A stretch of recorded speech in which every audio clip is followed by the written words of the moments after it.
Good morning, everyone. I'm Harvey Santana. I'm one of the co-chairmen of the House Democrats Veterans Task Force. With me today is my co-chair, Rep. David Kniezek, and task force member, Rep. Henry Yanez, along with Representative Kniezek, Representative Kent Rivas, sorry. There you go. Vicki Barnett, Representative Banks, Representative Lane, and Representative Deraney. Thank you all for coming today. I'm sure you've heard about our listening tour that my colleagues conducted earlier this year and how it led to the creation of our task force. The same spirit of the listening tour, getting out of Lansing to hear what problems are affecting real people and how to solve them, is what drove the Veterans Services Task Force. Everyone likes to say they support the troops. But here in the Capitol, we've seen budget amendments that would help vets get voted down.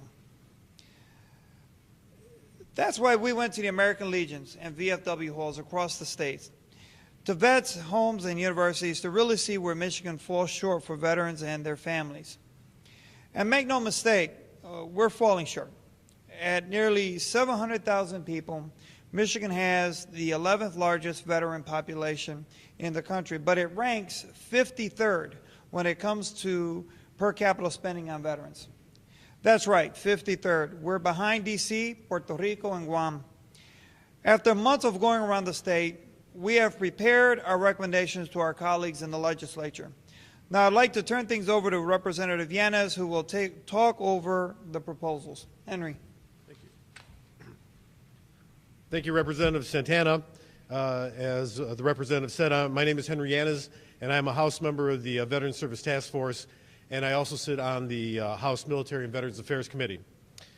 The task force is focused on three areas where we believe we can do the most good for service members. The first is education and jobs. Education and jobs are what veterans are looking for most when they return from the military to civilian life. And my Democratic colleagues have already introduced several pieces of legislation that will address these issues. Two proposed constitutional amendments would guarantee in-state and in-district tuition for veterans attending public universities and community colleges here in our state. One bill would give a tax credit to businesses to hire unemployed veterans. Another would allow state departments to show preference to veteran-owned businesses by awarding contracts. By nature of their service, veterans are some of the most dedicated, hardworking citizens Michigan has to offer. And we should be doing all we can to get more of them into the classroom and into the workforce. Our second area of concern is access to health care and housing. Many veterans come back from war with devastating injuries requiring specialized care, and sometimes in a veteran's home. And the establishment of veterans' homes and an establishment of a veteran home in Southeast Michigan could be a major benefit for veterans and their families who now have to travel hours if they want to see their loved one.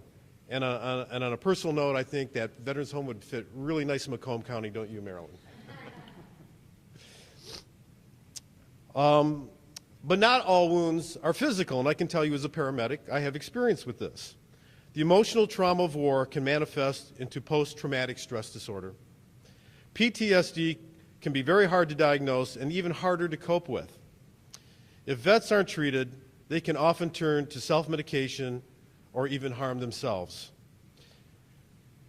We recommend that the use of service dogs in public be extended to people diagnosed with PTSD.